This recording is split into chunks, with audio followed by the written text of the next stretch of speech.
자, 선반 세 번째 보도록 하겠습니다. 핵심 이론, 선반 세 번째. 자, 선반의 절삭 조건. 자, 선반의 절삭 조건은 상당히 시험에 많이 나오니까 여러분들 꼭 암기하시기 바랍니다. 자, 선반의 절삭 속도 구하는 공식입니다. 자, V는 1000분의 파이 dn이 되겠죠. 자, V는 1000분의 파이 dn. 자, 여기 보시면 V는 1000분의 파이 dn인데 여기서 이제 파이는 3.14가 되겠고, 자, 이제 D가 공작물의 지름 또는 공구의 지름이 되는데 이때 단위가 밀리미터가 되겠습니다. 그 다음에 이제 N은 회전수가 되는데 단위는 이제 RPM이 되겠죠.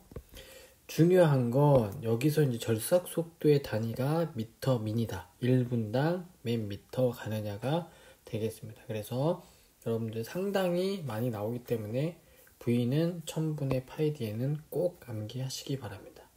자, 그래서 이 V는 1000분의 파이 dn을 암기하시면 이 N에 대해서 구하면 파이 d분의 1000V RPM에서 회전수도 구할 수가 있습니다. 그래서 V는 1000분의 파이 dn 꼭 여러분들 기억하시기 바랍니다.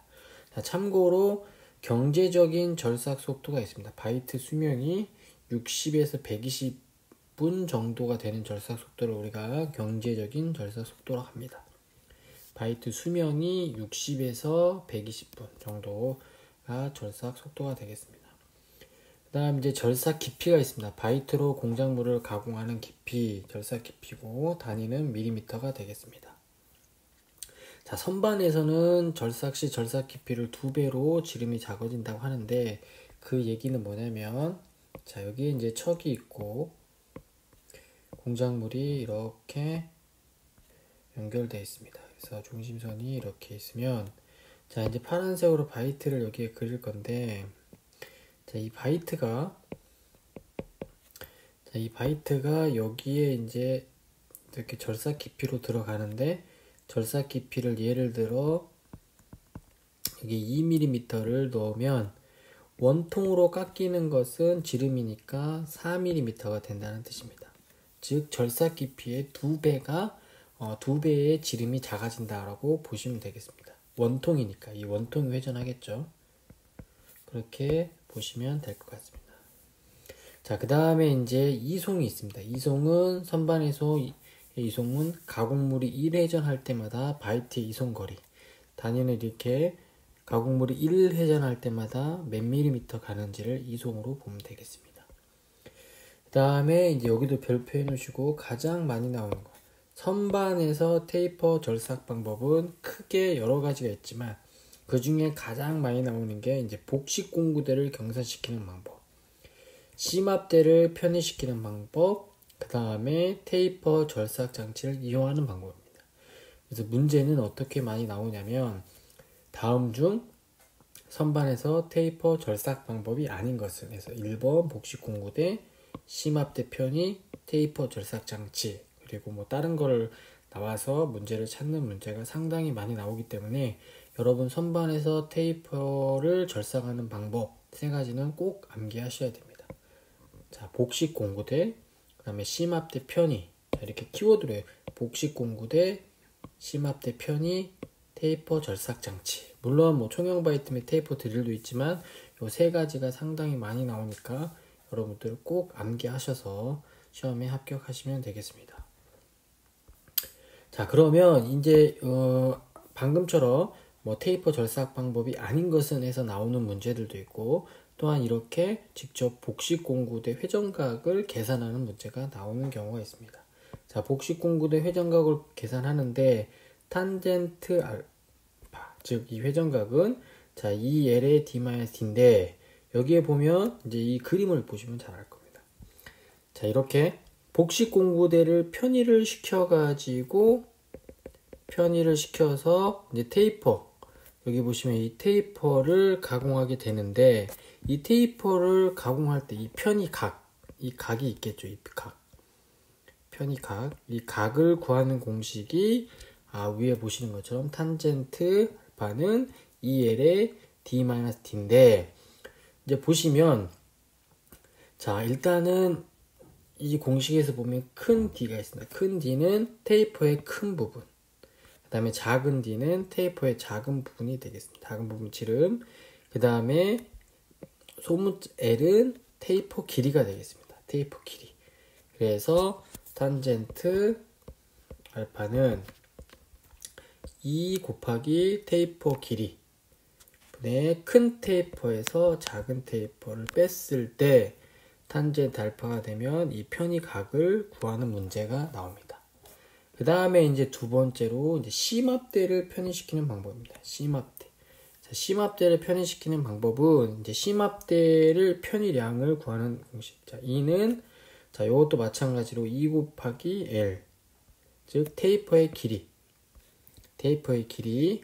그 다음에 전체 길이. 공작물 전체 길이를 곱하기 큰 지름 마이너스 작은 지름이 되겠습니다. 그림으로 한번 보시면 자, 공식을 여기 쓰시면 자, 편의량은 2L의 공작물 전체에서 큰 지름 빼기 작은 지름인데 이 L은 자, L은 테이퍼의 길이고 그 다음에 얘는 공작물의 지름이 되겠습니다. 공작물의 지름이 아니라 길이가 되겠습니다. 공작물의 전체 길이가 되고 그 다음에 큰 지름 그 다음에 작은 지름 해서 여러분들 이 공식 C맙대 편의량을 구하는 공식은 꼭 암기하시면 될 것 같습니다.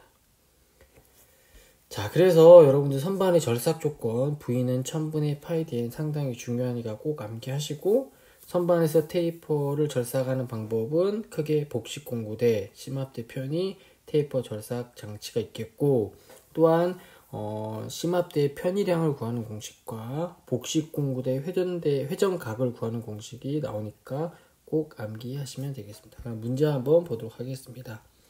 자, 다음과 같은 테이프를 절삭하고자 할 때, 자, C맙대의 편의량입니다. 자, C맙대의 편의량이니까 아까 공식을 보면, 자, 편의량을 구해야 되는데, 자, 아까 편의량에 보면, 자, E는 2L의 큰 L, D-D가 되는데, 지금 여기는 테이퍼 부분이 같기 때문에 자, 보면 이 대문자 L하고 소문자 L 즉 이 대문자 L하고 소문자 L이 같겠죠. 그러면 얘 둘이 이렇게 없어지니까 결국은 편의량은 2의 D-D가 되겠죠. 그러면 여기에다 이제 넣어보면 2의 큰 지름이 36이 되겠고 작은 지름이 20이니까 계산을 하면 8이 되겠죠. 8mm. 그래서 정답은 1번이 되겠습니다. 그래서 여러분들 이 공식, 자, E는, 자, C마트 편량 E는 2L의 전체 길이에서 큰 지름 마이너스 작은 지름. 그림까지 좀 같이 그려가면서 여러분들 공식을 암기하시면 문제 푸는데 큰 도움이 되겠습니다. 자, 그 다음 11-2번. 자, 지름이 50mm 봉제의 절삭 속도가 15.7m 민으로 절삭하려고 하면 회전수는 약 몇 rpm 되겠는가 하는데 여러분들 꼭 이 공식, 자, 먼저 V는 1000분의 파이 dn이 되겠습니다. 자, V는 1000분의 파이 dn에서 이 n에 대해서 구하면 자, n을 먼저 써주시고 항상 이 n하고 같이 있는 이 이웃사촌 자, 파이 d를 먼저 쓰고 그 다음에 이 1000하고 V를 곱해주면 돼요. 자, 1000 V. 자, 예를 들어 이제 D에 대해서 구한다. D에 대해서 구하면 D하고 같이 있는 얘 파이하고 n의 이웃을 먼저 써주고 그 다음에 1000 곱하기 V. 그래서 여러분 공식 따로 외우지 마시고 이 V는 1000분의 파이 dn을 암기하시면 다른 공식도 구할 수가 있겠습니다.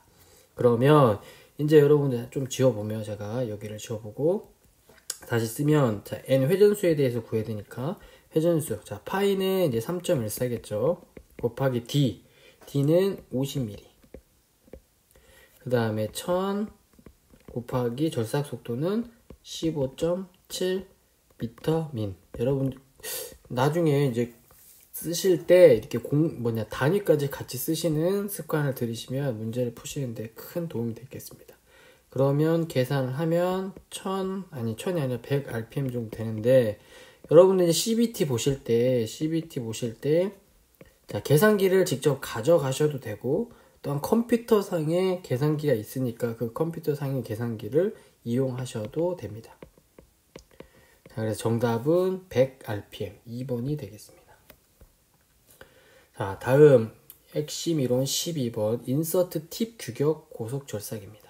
자, 인서트 팁이라는 건 뭐냐면, 자, 우리가 바이트가 이렇게 인서트가 있고 거기에 이제 바이트 이제 홀더가 이렇게 있어서 우리가 이제 바이트가 되는데, 이 바이트의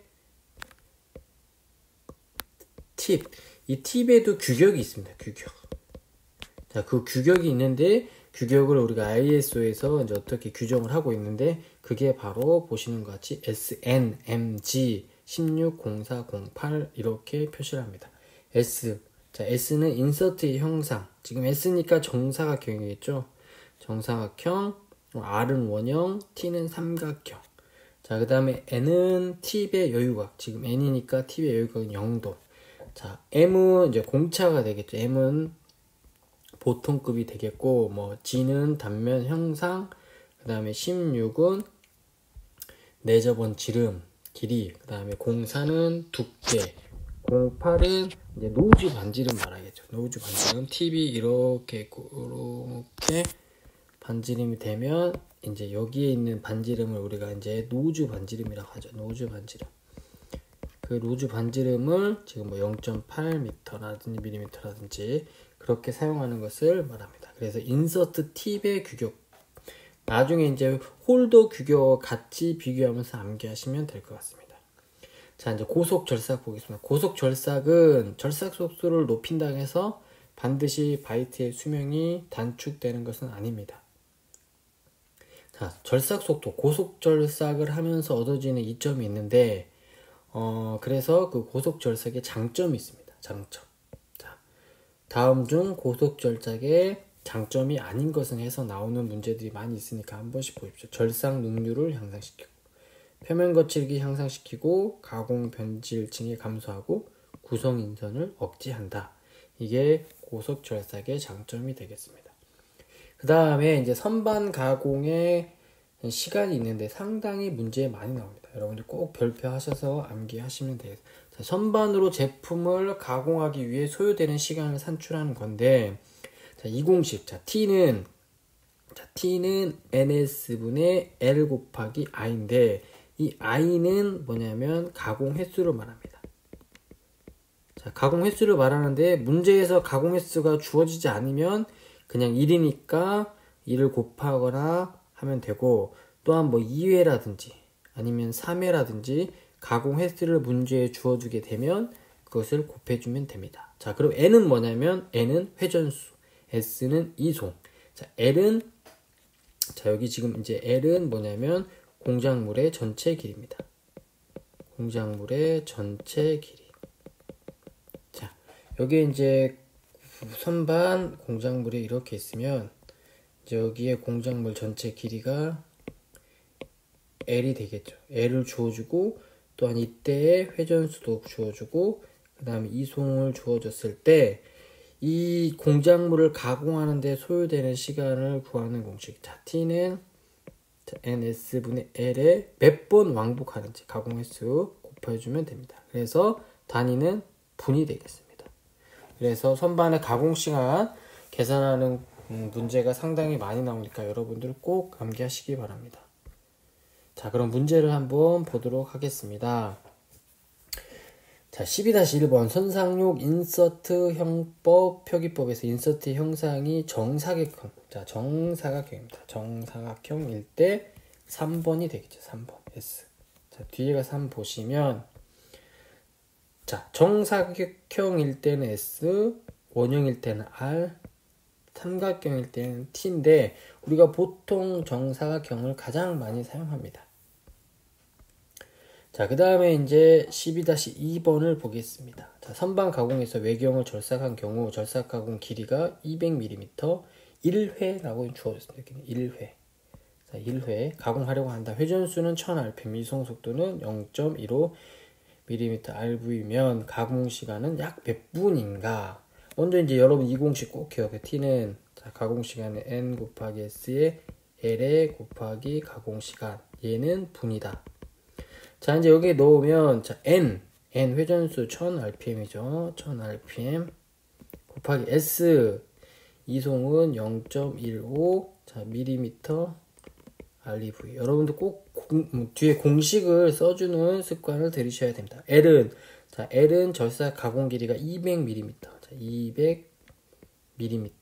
자, 이제 1회 가공하니까 뭐 1은 곱하나 많아겠죠. 그래서 계산하면 1.33분이 되겠죠. 그래서 정답은 3번이 되겠습니다. 그래서 여러분들 이 공식 선반 가공 시간 구하는 공식 꼭 암기하시면 될 것 같습니다. 자, 다음 이제 밀링으로 넘어가겠습니다. 밀링. 자, 밀링 머신의 작업 종류는 자, 보시는 것 같이 평면 가공에서부터 뭐 보링까지 있는데 자, 이것은 뭐하고 비교해서 여러분들 암기하시면 되냐면 선반 가공 종류하고 비교해서 암기하시면 돼요. 선반 가공 종류하고 비교해서 예를 들어 뭐 널링 같은 거는 반드시 선반에서만 하는 것입니다. 선반. 예를 들어 D번에 있는 드릴은 밀링에서도 드릴로 구멍을 뚫을 수 있지만 선반에서도 구멍으로 드릴을 뚫을 수가 있습니다. 예를 들어 또 밀링에만 있는 뭐 이런 T홈이나 더브테일, T홈, 더브테일 같은 경우는 밀링에서만 사용되는 뭐 작업 종류가 되겠죠. 그래서 중요한 거, 이 밀링 선반하고 밀링 가공의 종류. 다음 중 예를 들어 선반 가공이 아닌 것은 다음 중 밀링 가공이 아닌 것은 해서 상당히 문제가 많이 나옵니다. 자, 그 다음에 이제 밀링 바이스가 있습니다. 밀링. 자, 공작물을 선반에서는 자, 이 선반에서 공작물의 고정은 이 척에다가 고정을 하고 자, 밀링에서 공작물의 고정은 이 바이스에 고정을 합니다. 바이스. 테이블 위에 있는 T볼트를 이용해서 바이스를 고정하는데 그 바이스의 종류에는 이제 수평 바이스가 있고 회전 바이스가 있고 만능 바이스, 유압 바이스가 있습니다. 그래서 이런 것들은 한 번씩 읽어보시면 여러분들이 금방 보실 수 있습니다. 자, 분할 때. 자, 분할 때는 꼭 암기하셔야 상당히 많이 나오기 때문에 자, 분할 때. 자, 필요한 각도로. 자, 필요한 등분이나 필요한 각도로 분할할 때 사용하는 밀링 부속품을 우리가 분할대라고 합니다. 필요한 등분이나 필요한 각도. 자, 그래서 분할 때는 밀링의 부속 장치라는 것도 암기하시고 필요한 등분이나 필요한 각도로 분할할 때 사용하는 밀링 부속품입니다. 자, 그래서 또 하나 밀링 부속품에 보면 회전 테이블이 있습니다. 회전 테이블.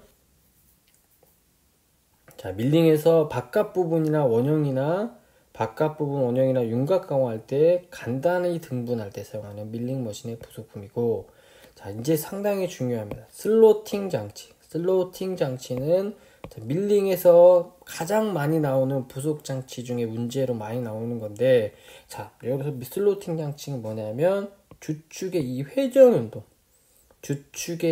운동을 직선 왕복 운동으로 바꿔주는 가장 큰 부속 장치입니다. 자, 슬로팅 장치 꼭 암기하세요. 주축의 회전 운동을 직선 왕복 운동으로 바꿔준다. 상당히 많이 나옵니다. 자, 다음 중 밀링 머신에서 회전 운동을 직선 왕복 운동으로 바꿔주는 장치는 변환시켜주는 슬로팅 장치. 상당히 많이 나오니까 꼭 암기하시기 바랍니다.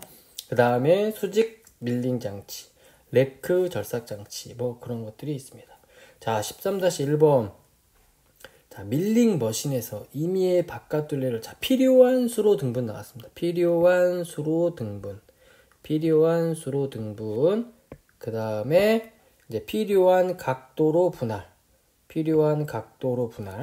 이런 것들은 반드시 분할대가 되겠죠. 분할대. 그 다음에 여기 이제 슬로팅 장치가 나오는데 앞서 설명드렸던 것처럼 자, 회전 운동을 직선 왕복 운동으로 바꿔준다 라고 꼭 보시면 되겠습니다. 자, 13-2번 보겠습니다. 나왔네요. 밀링 머신에서 주축의 이 회전 운동. 자, 주축의 회전 운동을 공구대의 직선 왕복 운동으로 변환시켜주는 부속 장치는 무엇인가? 자, 슬로팅 장치가 되겠죠. 슬로팅 장치. 상당히 많이 나오니까 여러분들 꼭 암기하시면 되겠습니다. 그 다음 밀링 두 번째 보겠습니다. 자, 밀링 커터의 종류. 자, 선반에서 절사 공구의 이름은 바이트가 되겠고, 자, 밀링에서 공구의 이름은, 자, 엔드밀 보겠습니다. 엔드밀. 자, 엔드밀은 원주면에 단면에 날이 있는 형태로 일반적으로 가공을, 홈 가공. 자, 홈과 좁은 평면, 윤곽 가공, 구멍 가공 등에 사용되고, 자, 정면 밀링 커터는 우리가 다른 말로 페이스 커터라고 하는데, 주로 수직 밀링 머신에서 평면 가공에 사용됩니다. 평면 가공, 평면 가공. 자, 그래서 우리 다른 말로 이제 페이스 커터라고도 합니다. 커터. 자, 페이스가 이제 얼굴이라는데 이런 평면을 가공할 때 사용하는 게 페이스 커터가 되겠습니다. 그 다음에 T홈 밀링 커터. 자, T홈을 가공할 때 사용하는 공구가 되겠습니다. 그 다음에 이제 더브테일 커터. 더브테일 커터는 60도의 각을 가지고 있는 더브테일 면을 가공하는데, 자, 잠깐 앞에서 보면, 자, T홈, 여기 이게 바로 이제 T홈 커터가 되겠습니다. T홈 커터가 되겠고, 이게 보시는 게 이제 더브테일 커터가 되는데, 자, 그 다음에 이제 여기 보시면, 이제 여기 페이스 커터, 정면 밀링 커터가 되겠죠. 정면 밀링 커터. 그 다음에 여기 이제 엔드밀이 되겠습니다. 엔드밀. 그 다음에 여기 T홈 커터. 그 다음에 더브테일 커터. 이렇게 절삭 공구를 보시면 되겠고, 자, 그 다음에 이제 밀링 절삭 이론이 있습니다. 아까 앞서 선반에서도 암기하셨던 것처럼 V는 1000분의 파이 dn. 그때 이제 밀링에서의 D는 선반에서의 D. 자, 선반에서 D는 공작물 지름이 되겠고, 자, 여기 이제 밀링에서 D는 공구 지름이 되겠습니다. 공구 지름. 자, 커터의 지름이 되겠죠. 커터의 지름. 그렇게 보시면 되겠습니다. 그 다음에 이제 밀링 절삭 이론에서 상당히 많이 나오는 게 테이블의 이송 속도를 구하는 겁니다. 테이블의 이송 속도. 자, F는 FZ 곱하기 Z 곱하기 N. 꼭 이거 암기하셔야 이거 상당히 많이 나옵니다. F는 FZ 곱하기 Z 곱하기 N. 그래서 FZ는 1날당 이송. 1날당 이송이 되겠고, Z는 커터의 날수. 그 다음에 N은 커터의 회전수. 그래서 얘는 최종적인 공식이, 자, 여기 잠깐만 그림 한번 보시면, 자, 그림 한번 보시면 다시 공식을 한 번만 다시 쓰겠습니다. F는 FZ 곱하기 Z 곱하기 N인데, 이 테이블의 이송 속도입니다. 이 테이블의 이송 속도는 FZ는 1날당 이송량. 1날당 이송량. 자, 여기 보시면 이제 먼저 날수를 보면, 이 날수를 보면 여기 하나, 둘, 셋, 넷, 다섯, 여섯, 일곱, 8개가 되겠죠. 날수는 8개가 되고, 그 다음에 이제 얘가 돌아갈 때 그 회전수가 있겠고, 1날당 이수는 뭐냐면, 자, 이게 이렇게 가공하면서 1날달마다 이송이 되겠죠. 그때의 FZ 길이, 이거를 1날당 이송이 되겠습니다. 그래서 테이블 이송 속도는 한 개의 날당 이송, 1날당 이송 곱하기 커터의 날수 곱하기 커터의 회전수. 그래서 테이블 이송 속도 구하는 공식도 꼭 암기하시면 되겠습니다. 자, 문제를 한번 보겠습니다. 14-1번. 자, 밀링 머신에서 홈이나 윤곽 가공하는데 적합하며 원주면과 단면에 날이 있는, 자, 홈 가공. 밀링에서 홈 가공이나 윤곽 가공할 때 사용하는 것은 엔드밀이 되겠습니다.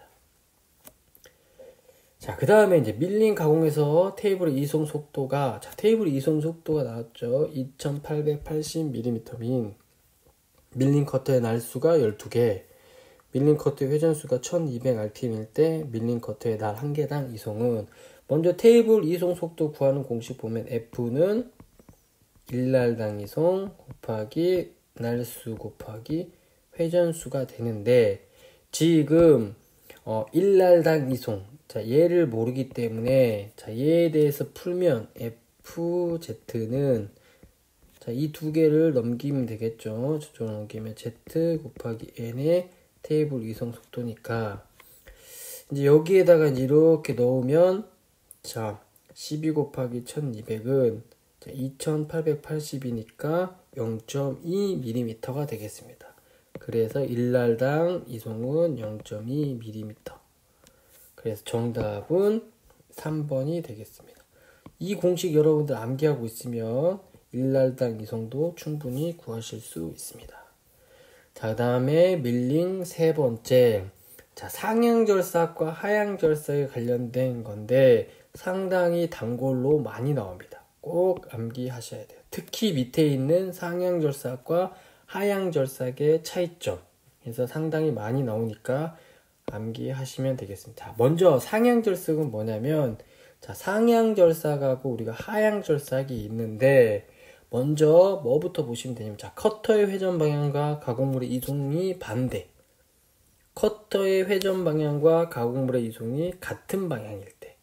자, 보시면 상향절삭을 보시면 커터가 이렇게 회전을 하죠. 자, 이렇게 하면서 회전을 하고 공작물은 반대로 이쪽 방향, 오른쪽 방향으로 이동하니까 서로 반대가 되니까 상향절삭이 되겠고 자, 하향절삭은 커터는 이렇게 움직이지만 자, 공작물의 이송도 같은 방향으로 움직이니까 하향절삭이 되겠습니다. 그래서 커터 회전 방향과 공작물의 이송 방향이 같을 때는 상향, 아니 반대일 때는 상향, 같을 때는 하향절삭이 되겠습니다. 그래서 이런 상향절삭과 하향절삭의 차이점, 즉 자, 백래시부터 한번 보겠습니다. 자, 백래시를 보시면 상향절삭에는 백래시가 별 지장이 없습니다. 하지만 하향절삭에서는 백래시를 제거해야 됩니다. 자, 백래시는 뭐냐면 여기 그림을 잠깐 보시면 먼저 상향절삭은 커터의 회전 방향과 공작물의 이송 방향, 커터의 회전 방향하고 공작물의 이송 방향이 반대이기 때문에 늘 이렇게 서로 붙어 있으니까 백래시가 없습니다. 서로 이렇게 반대로 이렇게 밀기 때문에 백래시가 없는데 하향절삭은 커터의 회전 방향과 공작물의 이송 방향이 같은 방향이죠. 지금 보면 커터가 회전 방향 이쪽으로 가고 공작물도 같은 방향으로 가니까 여기 사이에 있는 것처럼 이게 백래시가 생깁니다. 백래시가.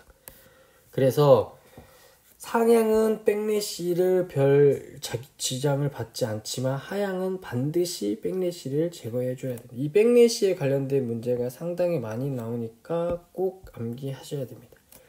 그 다음에 이제 기계의 강성은 상향은 낮아도 무관하지만 하향은 가공할 때 충격이 있어 높은 강성이 필요하고 가공물 고정도 상향 같은 경우는 상향으로 작용하기 때문에 고정이 불리하고 하향 같은 경우에는 가공물의 고정이 유리합니다. 자, 인선의 수명.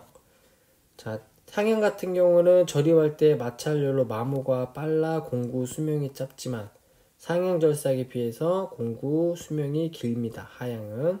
마찰 저항 보시면 되겠고 자, 가공물의 표면 거칠기는 자, 상향이 훨씬 나쁘고 하향은 좋습니다. 그렇게 여러분들이 상당히 많이 나오니까 상향절삭과 하향절삭의 차이점 꼭 암기하시기 바랍니다. 자, 그 다음에 이제 밀링에서 분할대를 이용해서 분할 가공 방법이 세 가지가 있습니다. 직접 분할법, 단식 분할법, 차동 분할법이 있는데 세 개니까 어떻게 나오냐? 분할 가공 방법이 아닌 것은 해서 나오는 경우가 있고 또한 이런 내용들을 쓰고 이거는 무슨 분할법인가를 맞추는 문제들이 나옵니다. 그래서 직접 분할팜은 직접 분할팜을 이용해서 단순 분할하는 거고 단식 분할은 직접 분할법으로는 불가능하거나 또는 분할이 정밀해야 될 경우 단식 분할을 쓰고 차동 분할은 이 직접이나 단식 분할법으로 분할할 수 없는 경우에 차동 분할법을 씁니다. 그래서 먼저 분할 가공 방법 세 가지 직접 분할, 단식 분할, 차동 분할이 있다는 거 여러분들 암기하시면 되겠습니다. 자, 그럼 문제 한번 풀어보도록 하겠습니다. 자, 15-1 밀링 머신에 의한 작업의 분할법의 종류가 아닌 것은, 자, 분할법의 밀링에서 분할된 분할법의 종류가 아닌 것은 앞서 설명드렸듯이 직접, 그 다음에 단식, 그 다음에 자동, 그래서 복식 분할법은 없습니다. 자, 15-2번 수평 밀링 머신의 플레인 커터 작업에서 자, 이렇게 나오죠. 하향 절삭과 비교하여 상향 절삭의 특징은, 자, 뒤에 보셨던 그 표에 보시면 하향 절삭과 비교한 상향 절삭의 특징인데, 자, 이제 일단 상향 절삭의 특징을 고려하는 문제와 맞습니다. 그래서 2번에 보면 절삭날에 작용하는 충격이 적다가 정답이 되겠습니다. 자, 4번에 보면 상향 절삭이니까 백래시 제거 장치가 필요한 건 하향이 되겠죠. 하향. 그 다음에 절삭날에 마멜이 적고 수명이 긴 것도 하향. 그 다음에 가공물 고정에 유리한 것도 하향이 되겠습니다. 이 상향과 하향 절삭의 차이점을 찾는 문제 상당히 많이 나오니까 꼭 암기하시면 되겠습니다. 자, 그 다음에 이제 연삭 보겠습니다. 연삭. 자, 우리가 공작물을 가공을 하고 열처리를 한 다음에 미세한 양의 가공량을 깎아내는 것을 우리가 연삭이라고 하는데, 이 연삭 가공의 특징 가끔 나오니까 한번 암기 읽어보시면 되겠습니다. 예를 들어 경화된 강과 같이 단단한 재료를 가공할 수 있다. 칩이 미세하겠죠. 선반하고 밀링시처럼 크지 않고 칩이 미세하고 정밀도가 높고 표면 거치기가 우수하고 다듬진면을 가공할 수 있다. 연삭점의 온도가 높다. 그 다음에 절삭 속도가 상당히 빠르고 자생작용이 있다.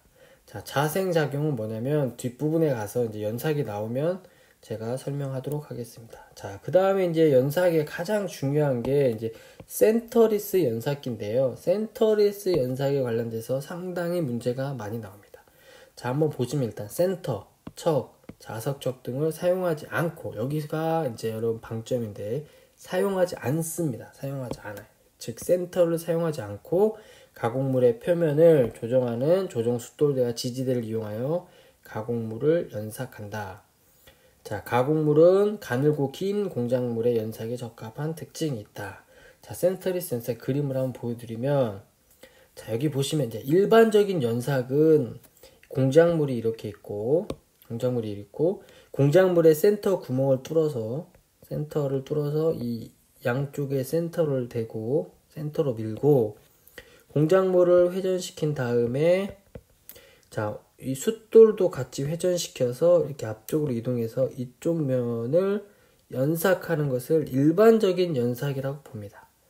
자, 일반적인 연삭이라고 보는데, 자, 센터리스 연삭은 뭐냐면 여기 보시는 것처럼, 자, 연삭 숫돌이 있고 그 다음에 여기에는 이제 조정 숫돌바퀴가 있습니다. 조정 숫돌바퀴. 자, 그 다음에 이제 여기 공작물이 있는데, 먼저 일반적인 연삭과 가장 틀린 거는 공작물의 이 센터 구멍을 매지 않습니다. 왜냐하면 센터로 고정시키지 않으니까. 그리고 저기 이 큰 연삭 숫돌이 있고 여기에 있는 이 조정 숫돌바퀴. 이 조정 숫돌바퀴를 뭐 한 2에서 5도 정도 틀어놓으면, 자, 공작물이 자동으로 앞쪽으로 이동되면서 연삭이 되겠죠. 그게 가장 큰 센터리스 연삭의 특징입니다. 이 구조들을 생각하시고 센터리스 연삭의 장점, 단점을 보시면 여러분들 금방 암기할 수 있습니다. 문제는 센터리스 연삭의 장점이 아닌 것은, 센터리스 연삭의 특징이 아닌 것은 해서 문제가 상당히 많이 나옵니다. 그래서 방금 제가 설명드렸던 구조를 여러분 이해하시면 금방 암기할 수 있습니다. 자, 먼저 장점 보면, 자, 센터가 필요치 않아. 자, 센터 필요 없죠. 센터 구멍을 가공할 필요가 없고 중공의 가공물 연삭할 때 편리하다. 자, 센터리스 연삭은 숙련을 요구하지 않습니다. 왜냐하면 조정 숫돌 바퀴에 의해서 자동적으로 앞쪽으로 가기 때문에 숙련이 필요 없고 연삭 여유가 작아도 되고 가늘고 긴 가공물 연삭에 적합하고, 자, 연삭 숫돌의 폭이 크므로 연삭 숫돌 지름의 마멸이 적고 수명이 길다. 자, 이게 장점이 되겠고, 단점은 뭐냐면 일단 공작물이 회전하면서 앞쪽으로 이동하기 때문에 긴 홈이 있는 가공물 연삭은 불가능합니다. 또한 대형이나 무거운 중량물의 연삭은 불가능하고, 자, 연삭 숫돌 폭보다 넓은 가공물은 플랜치 컷 방식으로 연삭할 수 없습니다.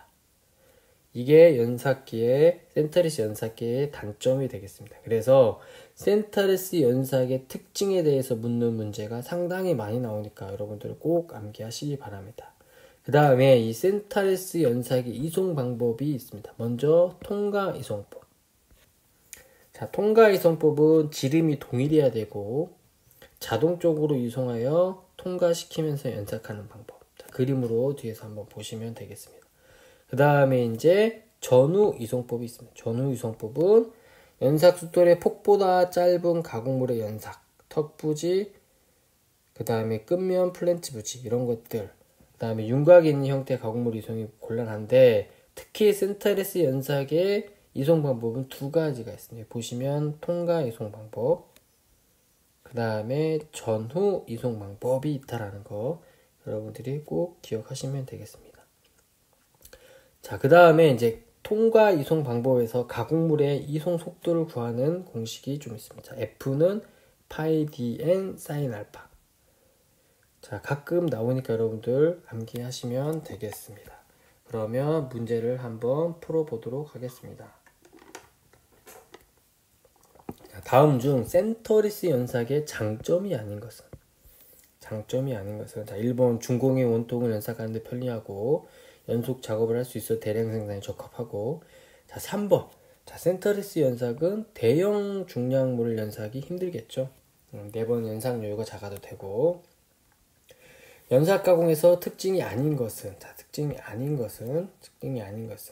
자, 경화된 강, 단단한 강을 연삭할 때 쓰이고, 자, 연삭접의 온도가 낮다가 아니라 높다가 되겠죠. 연삭할 때는 상당히 높은 열이 발생합니다. 그래서 연삭유, 절삭유를 공급하게 되겠죠. 그래서 정답은 2번이 되겠습니다. 자, 그 다음에 이제 이 연삭기 두 번째를 보면 핵심 이론 17번. 자, 연삭에 사용되는 숫돌바퀴의 구성 요소 세 가지는 상당히 많이 나옵니다. 왜냐하면 우리가 사지선다이기도 하고 세 개 있으니까 잘 나오겠죠. 그래서 연삭 숫돌은 숫돌 입자, 결합제, 기공이 되겠습니다. 그래서 숫돌 입자는 절삭공구 날 역할을 하고, 그 다음 결합제는 입자를 결합시키는 것, 이제 본드라고 보시면 되겠어요. 본드. 그 다음에 입자 사이와 결합제 사이의 빈 공간인데, 자, 빈 공간. 자, 그림을 보시면 연삭 숫돌 세 가지. 먼저 연삭 숫돌에는 이 숫돌 입자가 있겠습니다. 입자. 여기 보시면 이렇게 생긴 것이 입자가 되겠고, 그 다음에 이 입자와 입자를 서로 붙이는 역할을 하는 이 결합제가 여기 있겠습니다. 그 다음에 이제 입자와 결합제 사이에 빈 공간, 이렇게 보시면 여기 이렇게 빈 공간이 있겠죠. 이걸 기공이라고 해서 나중에 칩이 이런 데 들어가게 됩니다. 자, 앞서 아까 설명드렸듯이 연삭에서는 자생작용이라는 게 있습니다. 자, 자생작용이 있는데 자생작용을 제가 설명드리면, 자생작용은 뭐냐면, 자, 이 입자가 여기 입자가 있으면 입자가 이렇게 이제 마모가 되면서 이 마모가 어느 정도 되면 이 입자가 이렇게 탈락이 되게 됩니다. 자, 입자가 이 탈락이 되면 그 다음 입자가 그 자리로 이렇게 오게 되는데 이것을 자생작용이라고 합니다. 자생작용. 그 뒤에 있던 입자가 앞으로 이동하면서 다시 절삭날 역할을 하게 되겠죠. 그거를 연삭숫돌의 자생작용이라고 보시면 되겠습니다. 그 다음에 이제 연삭숫돌의 성능 5가지 순서대로 꼭 암기하셔야 돼요. 순서대로 나중에 이제 나오니까 순서와 같이. 자, 숫돌 입자, 입도, 조직, 결합도, 결합제. 숫돌 입자, 입도, 조직, 결합도, 결합제인데 나중에 이제 문제에 여러분들 숫돌바퀴, 이 숫돌바퀴의 표시 방법이 나올 때 이 순서대로 나오기 때문에 연삭숫돌 성능 5가지는 순서대로 암기하시면 되겠습니다. 자, 그 다음에 이제 숫돌 입자, 인조 숫돌 입자는 크게 4가지가 있습니다. 자, 갈색 알루미나 A, 백색 알루미나 AA, 탄화규소 C, 녹색 탄화규소 GC. 그래서 갈색 알루미나, 백색 알루미나는 보통 탄소강이나 합금강, 스테인리스강 쓰이고 인장 강도가 큰 강계통에 적합합니다. 접촉 면적이 커야 되고, 그 다음에 탄화규소, 녹색 탄화규소는 인장 강도가 낮은 재료의 연삭에 쓰이고 특히 초경합금 등의 연삭에 쓰이는 것이 바로 탄화규소와 녹색 탄화규소가 되겠습니다.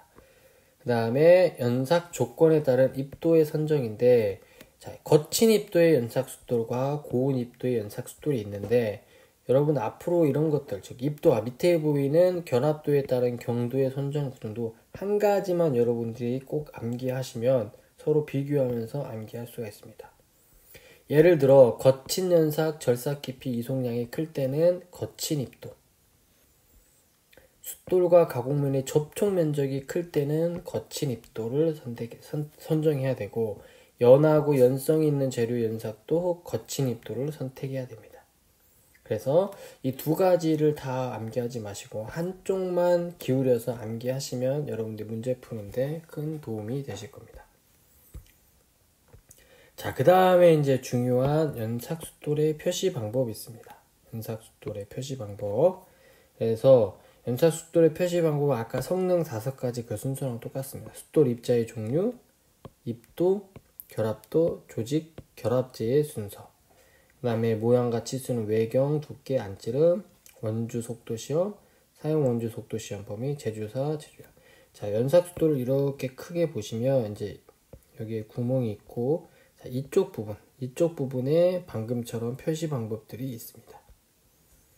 자, 문제를 한번 풀어보겠습니다.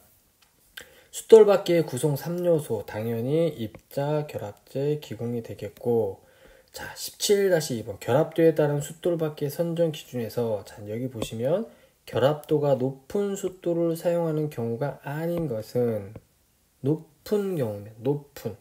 그래서 1번 접촉 면적이 클 때. 자, 그 다음에 이제 여러분 연삭기 세 번째 핵심 이론 18번 보겠습니다. 자, 무딤이 있습니다. 무딤. 자, 무딤. 자, 무딤은 영어로 글레이징이라고 합니다. 글레이징. 자, 영어로 나오는 문제들도 있으니까 암기하시면 되겠습니다. 자, 숫돌에서 결합도가 필요 이상으로 높으면 숫돌 입자가 마모되어 예리하지 못할 때, 숫돌 입자가 마모되어서 예리하지 못할 때 탈락하지 않고 둔화되는 것을 우리가 무딤이라고 합니다. 무딤. 자, 그래서 무딤의 발생 원인도 중요하니까 꼭 합니다. 자, 결합도가 필요 이상으로 높을 때, 원주 속도가 너무 빠를 때, 가공물 재질과 연삭숫돌의 재질이 적합하지 않을 때, 이게 바로 무딤이 발생하는 원인이 되겠습니다. 자, 눈매음. 자, 눈매음은 영어로 이제 로딩이 되겠습니다. 로딩. 자, 방금 말했던 무딤, 눈매음, 입자 탈락 같은 것은 연삭숫돌에서 좋지 않은 경우, 연삭숫돌에 나쁜 영향을 미치는 겁니다. 자, 눈매음은 결합도가 높은 숫돌에서 먼저 알루미늄이나 구리 같은 연합 금속을 가공할 때 칩이 이 기공에 잔뜩 메워져서 칩 처리하지 못하여 연삭 성능이 떨어지는 경우를 우리가 눈매음 또는 로딩이라고 합니다. 자, 정리하면 무딤 같은 경우는 연삭 숫돌 입자가 예리하지 않고 탈락하지 않고 둔화되는 것을 무딤이라고 하고, 눈매음은 칩 같은 게 기공에 메워져서 칩이 빠져나가지 못해서 연삭 성능이 떨어지는 현상을 눈매음이라고 합니다. 그래서 눈매음의 발생 원인은 보면 입도가 너무 적거나 연삭 깊이가 큰 경우, 조직이 너무 치밀한 경우, 원주 속도가 느리거나 연한 금속을 연삭할 경우에 눈매음이 발생됩니다. 자, 그 다음에 이제 먼저 입자 탈락을 보면,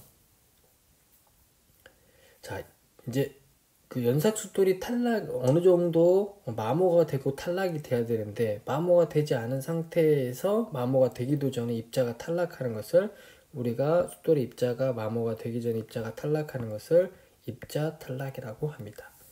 자, 그러면 이런 연삭숫돌의 무딤이나 눈매움 현상이 나타났을 때 그 연삭숫돌을 수정하는 것을 우리가 드레싱이라고 합니다. 드레싱. 그래서 드레싱은 여러분 상당히 많이 나오니까 꼭 암기하시기 바랍니다. 자, 연삭성이 저하되고 나쁠 때 이것들을 연삭성을 좋게 하고 무뎌진 입자나 기공을 메우고 있는 칩을 제거해서 원래의 상태로 숫돌을 수정하는 방법, 본래의 형태로 숫돌을 수정하는 방법을 드레싱이라고 합니다.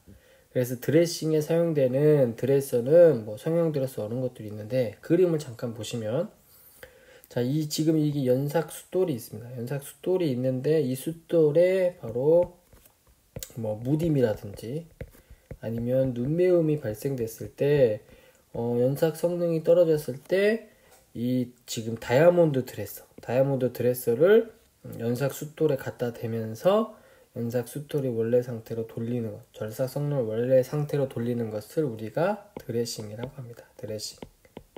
이 드레싱이 할 때 사용되는 것을 다이아몬드 드레서라고 합니다. 그 다음에 이제 투루잉은 뭐냐면 연삭을 부품 형상대로 연삭학을 할 때 연삭 숫돌이 원래 상태로 되지 않고 숫돌 모양이 조금 변화가 됐을 때 그 모양을 바로 잡는 것을 우리가 투루잉이라고 하는데 특징은 투루잉을 하면 동시에 드레싱이 된다라는 것도 여러분들이 꼭 암기하시면 되겠습니다. 자, 문제를 한번 풀어보겠습니다. 연삭하려는 부품의 형상으로 연삭 숫돌을 성형하거나 성형 연삭으로 인하여 자, 숫돌 형상이 변화된 것을 부품의 형상으로 바르게 고치는 작업을 무엇이라고 하냐? 바로 투루잉이 되겠습니다. 투루잉. 자, 투루잉을 하면 동시에 드레싱도 된다라는 것들 기억하시기 바랍니다. 자, 드릴 가공 보겠습니다. 19번. 자, 드릴 가공인데 드릴 가공의 종류가 상당히 많이 나옵니다. 꼭 암기하시기 바라겠습니다. 핵심 키워드만 한번 보겠습니다. 자, 드릴은 당연히 구멍을 뚫는 절삭 방법이고, 자, 리밍은 뚫어져 있는 구멍을 다듬는 거라고 보시면 돼요. 다듬는 거. 표면 거치를 조개. 자, 탭 가공은 드릴로 뚫어진 구멍에 탭을 이용해서 암나사를 내는 거. 암나사. 자, 보링은 뚫어져 있는 구멍을 넓힐 때. 자, 이제 여러분들 많이 나오는 거 카운터 보링. 자, 카운터 보링은 자, 볼트의 머리. 자, 머리 부분이 가공물에 묻히도록 할 때. 그 다음에 카운터 싱킹 핵심 키워드가 접시 모양의 머리. 머리 모양이 묻히게 하는 거. 자, 스포 페이싱은 볼트 너트가 닿는 구멍 주위만 평탄하게 하는 거. 이 평탄이 꼭 나옵니다.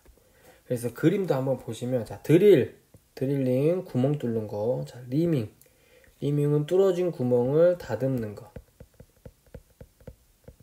그 다음에 탭핑은 뚫어진 구멍에다가 암나사를 내게 되겠죠. 암나사. 그 다음에 보링은 뚫어진 구멍을 넓히는 거.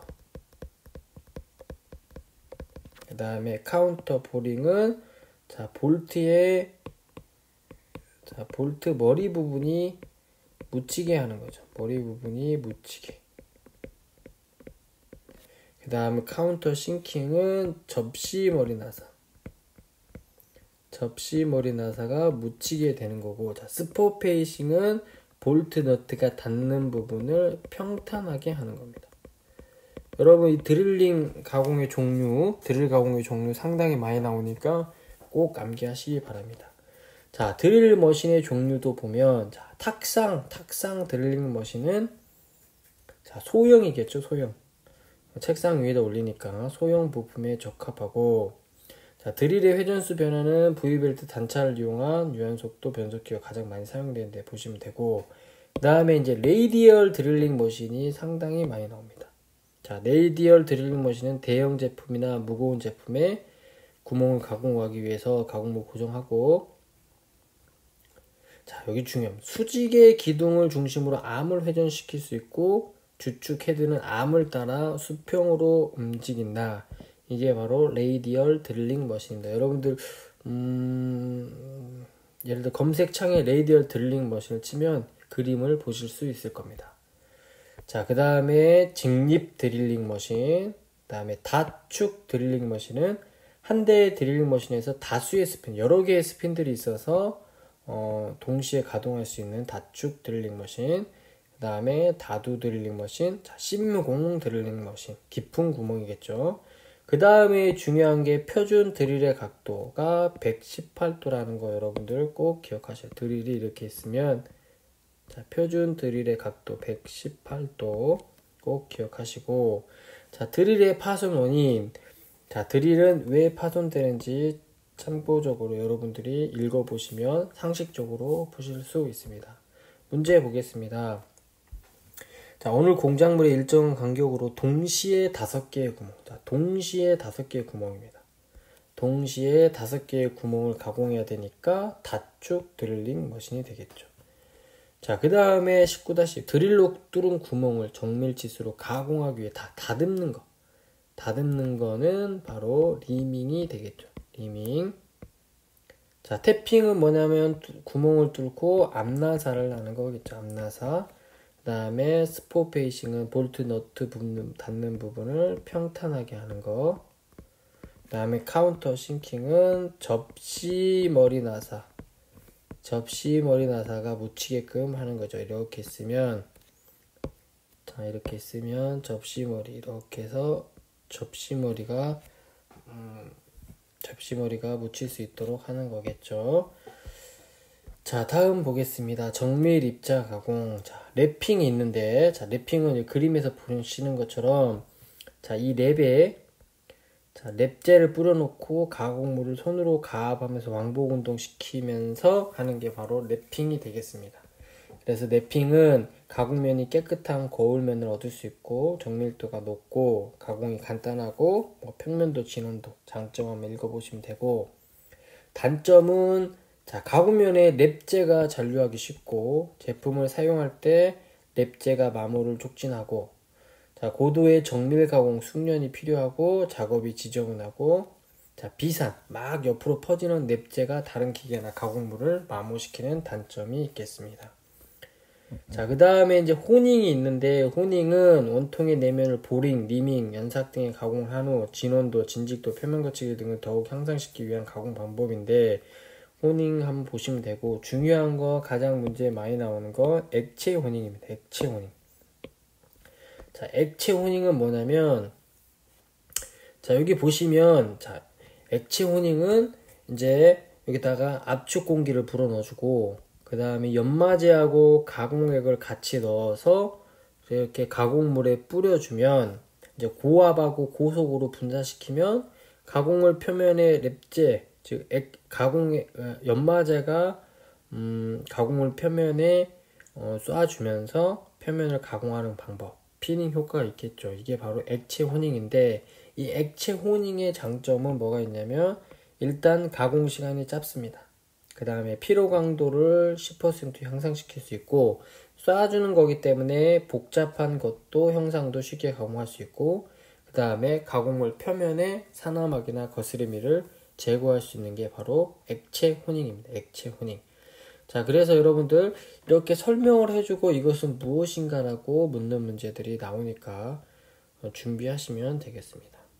그 다음에 이제 슈퍼 피니싱이 있습니다. 슈퍼 피니싱. 자, 슈퍼 피니싱의 가장 큰 핵심 키워드는, 자, 적은 압력을 가하면서 이송을 주고 동시에 숫돌에 진동을 주는 가공이 바로 슈퍼 피니싱입니다. 그래서 여러분들 이런 단어가 나오면, 아, 정밀 입자 가공에서 슈퍼 피니싱이구나 라고 여러분들이 정답을 선택하시면 돼요. 적은 압력으로 가압, 동시에 숫돌에 진동을 준다. 그림을 한번 보시면, 자, 슈퍼 피니싱 보면 가공물이 있고 적은 압력으로 가압하고 진동을 같이 주면서 가공하는 것을 슈퍼 피니싱이라고 하겠습니다.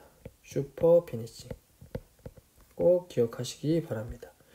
그 다음에 이제 배럴 가공이 있습니다. 배럴 가공. 배럴 가공은, 자, 회전하는 통 속에 가공물, 입자, 가공액, 콤파운드를 넣어서 회전시켜 서로 이렇게 부딪히게 만들면서 매끄럽게 만드는 것이 배럴 가공이 되겠습니다. 그림을 보시면, 자, 이 통 속에다가 공작물을 넣고 미디어도 넣고 컴파운드도 넣고 이렇게 같이 회전시키면 서로 부딪히면서 매끄럽게 가공되는 것을 우리가 바로 배럴 가공이라고 하겠습니다. 배럴 가공. 자, 그 다음에 이제 쇼피닝이 있습니다. 쇼피닝. 쇼피닝은 숏이라는 게 있는데 이것을 압축 공기나 이런 것들로 분사시키는 건데 그림을 잠깐 보시면 자, 이 숏이라는 알갱이가 있어요. 작은 알갱이, 쇠구슬 같은 이것을 압축 공기로 이렇게 공작물 표면, 즉 코일 스프링이 있는데 여기에 이렇게 뿌려주면 쇼피닝이라는 것이 되겠습니다. 그래서 뭐 피로 강도 및 기계적인 성질을 개선하는 방법이 되겠습니다. 그 다음에 버니싱 참고적으로 읽어보시면 되겠습니다. 문제 보겠습니다. 자, 문제 보면 여러분들 일단 그림으로도 금방 푸실 수 있겠어요. 그림으로 얘는 바로 슈퍼 피니싱이 되겠죠. 슈퍼 피니싱. 자, 슈퍼 피니싱 되는데 여러분 핵심 키워드를 보면 자, 작은 압력, 그 다음에 숫도를 진동시켜. 이런 단어가 나오면 아, 슈퍼 피니싱이구나 라고 여러분들이 기억하셔서 문제 푸시면 되겠습니다. 자, 정밀입자 가공법에 대한 설명으로 틀린 것은 3번에 보시면 랩핑. 랩의 재질은 일감보다 약간 강한 재질을 사용한다. 자, 랩의 재질은 일감보다 약한 재질을 사용해야겠죠. 랩의 재질은 약한 재질을 사용해야지만 정밀입자 가공이 되겠죠. 자, 그 다음 이제 특수 가공에서 전해 가공 보겠습니다. 전해 가공은 뭐 음극에 가공물 양극으로 연결해서 하는 가공이고, 그 다음에 초음파 가공도 한번 여러분들이 읽어보시면 되겠습니다. 자, 문제에 많이 나오는 것은 방전 가공이 되겠습니다. 방전 가공. 자, 전극과 가공물 사이에 전기를 통전시켜서 방전 현상의 열 에너지를 이용하여 가공물을 용융 증발시켜 가공을 진행하는 비접촉 방법이 바로 방전 가공이 되겠는데, 자, 이 방전 가공의 특징도 상당히 많이 나오니까 꼭 암기하시기 바랍니다. 자, 경도와 관계없이 가공이 가능하고, 무인 가공, 이것도 G코드나 M코드를 써서 무인 가공이 가공하고, 숙련을 그래서 요하지 않고, 전극의 형상대로 정밀하게 가공할 수 있고, 전극 및 가공물에 큰 힘을 가하지 않는다. 전극은 구리나 흑연 등의 연한 재료를 사용하므로 가공이 쉽고, 그렇지만 전극은 필요하고 가공 부분에 변질층이 남는다. 그래서 방전 가공용 전극 재료의 조건도 여러분들 한번 읽어보시면 되고, 방전 가공의 원리를 보시면 자, 플러스 이렇게 전극이 이게 있죠. 이 전극의 모양대로 전류를 흘려서 이 가공을 안에서 공작물을 가공하는 방법이 방전 가공의 원리가 되겠습니다. 자, 그래서 문제를 한번 보시면 자, 물이나 경유 등의 연사 깁제를 혼합한 가공액을 공구의 진동면과 일감 사이에 주입시켜 가하며 자, 초음파가 의한 상하 진동, 그러니까 당연히 초음파 가공이 되겠습니다. 자, 그 다음에 이제 수기 가공을 보겠습니다. 자, 줄의 사용 목적도 상당히 많이 나오니까 여러분들 꼭 암기하세요. 자, 황목, 중목, 세목, 유목 순으로 줄을 사용하게 되겠습니다. 그 다음에 줄 작업 방법은 직진법, 그 다음에 사진법, 그 다음에 병진법, 이 세 가지가 있겠고, 자, 이제 우리가 이제 탭이 있습니다. 탭. 자, 탭이 있는데 탭은 뭐냐면 구멍을 뚫어놓고 1번 탭, 2번 탭, 3번 탭을 이용해서 앞나사를 나는 것을 우리가 탭이라고 합니다. 자, 옆에 보시면 이제 탭이 있는데, 자, 이게 탭이죠. 자, 탭이 있는데 탭을 일단 드릴로 구멍을 뚫어놓고 여기에 이 탭을 통해서 앞나사를 내게 됩니다. 앞나사. 자, 앞나사를 내게 되는데 이 탭을 낼 때 탭이 파손되는 원인이 있어요. 첫 번째, 구멍이 너무 작거나 구부러진 경우. 자, 탭이 반드시 들어가야 되는데 경사지게 들어간 경우, 탭의 지립에 적합한 핸들을 사용하지 않은 경우, 너무 무리하게 힘을 가하면서 빠르게 절삭한 경우, 막힌 구멍의 밑바닥에 탭 선단에 닿았을 경우, 이게 바로 이럴 때 탭이 파손되게 되겠습니다. 그래서 탭을 내서 앞나사를 낼 때 드릴로 구멍을 먼저 뚫어야 되는데 그때 사용하는 드릴의 지름은 수나사의 호칭에서 피치를 빼면 되겠습니다. 수나사의 호칭에서 피치를 빼면 되겠습니다. 그 다음에 이제 다이스는 당연히 이제 수나사를 내게 되는데 예를 들어 이런 환봉이 있다고 치면 여기에다가 이 다이스를 이렇게 꼽아서 회전시키면서 수나사를 내게끔 되어 있습니다. 자, 그래서 탭은 앞나사, 다이스는 수나사. 한번 보겠습니다. 문제. 탭 가공 시 탭의 파손 원인 중 틀린 것은 자, 3번 탭 크기에 맞는 핸들을 사용했을 때는 탭이 파손되지 않겠죠. 탭 크기에 맞는 핸들을 사용하지 않을 경우에 탭이 파손되겠습니다. 자, 그 다음 이제 측정 한번 보도록 하겠습니다. 측정. 자, 우리가 이제 각도 측정하는 여러 가지가 있습니다. 각도 게이지, 사인바, 수준 게이지. 특히 많이 나오는 게 사인바가 되겠습니다. 사인바는 각도를 측정하는 측정기구나. 여러분들이 꼭 암기하시면 되겠고, 또한 사인바의 공식이 상당히 문제가 많이 나옵니다. 자, 공식이 상당히 많이 나옵니다. 그래서 보시면 이 각도를 구하는데 사인바의 크기 L을 블록 게이지 큰 쪽에서 작은 쪽을 빼주면 각도가 나오는 거니까 사인바 측정 또는 임의각 만드는 공식 암기하시면 되겠고, 자, 측정 방법도 상당히 중요합니다. 우리가 측정 방법에는 비교 측정, 직접 측정, 간접 측정이 있습니다.